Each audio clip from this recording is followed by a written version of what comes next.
Let's talk about relationships. Don't worry, this isn't turning into a Dear Debbie series. In this three-part series, I want to discuss the different types of officially recognized relationships in Quebec and how they can affect your finances.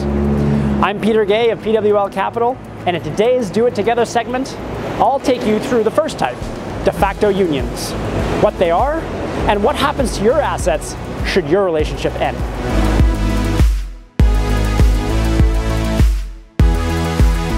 In Quebec, there are three main types of relationships: de facto unions and the marital regimes of partnership of bequests and separation as to property. There are also civil unions, but these are beyond the scope of these videos. Write me a comment below if you'd like more information on those. Let's get terminology out of the way first. We all use the term common law, but the legal term in Quebec is de facto union. For simplicity's sake, I'm going to keep using common law since that's what everybody understands. Got it? Great. So what does it mean to be common law in Quebec? Across the Quebec Civil Code, the definition actually varies, but generally, it applies when two people of the same or opposite sex live together without being in a marriage and present themselves publicly as a couple for at least a year. If you have children together, under some instances of the law, the one-year rule is dropped. Now, we all know lots of people in common law relationships here. In fact, Quebec has the highest rate of them in Canada. Over 30% of couples in Quebec report being common law, compared to only about 12% in the rest of the country. But here's the thing, common law relationships don't have the same protections as marriage. For instance, if one partner dies, the other is considered single in terms of their civil status, so they have no legal claim on the deceased partner's assets. In case of a breakdown in the relationship, there's no family patrimony to split. I'll explain family patrimony in my next video. And there's no obligation for spousal support.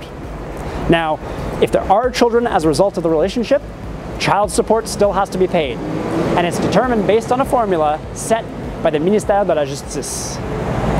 I'll put a link below if you want to know more about how that calculation works. The common law legal precedents were tested in the famous Eric and Lola case. I won't get into too much detail, but Eric and Lola were a couple who lived together for 7 years, they never married, and they had 3 children. Eric also happened to be extremely wealthy. After they separated, Lola sought spousal support of a lump sum of $50 million and $56,000 a month. The problem is, as I said earlier, the Quebec Civil Code has no protection for common law relationships. Eric agreed to pay generous child support, but refused to pay Lola any spousal support.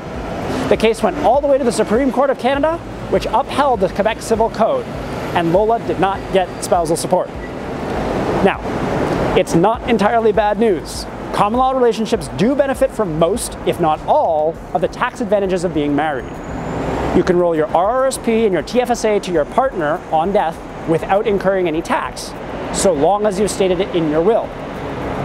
You can also benefit from sharing certain deductions and credits in your tax return.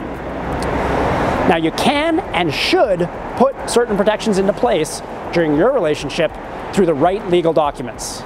These include a cohabitation agreement, a separation agreement that covers property separation and spousal support, a will, and a joint ownership agreement for jointly owned assets, and maybe powers of attorney if it's appropriate. You can also designate your partner as the beneficiary of certain assets like your life insurance policies.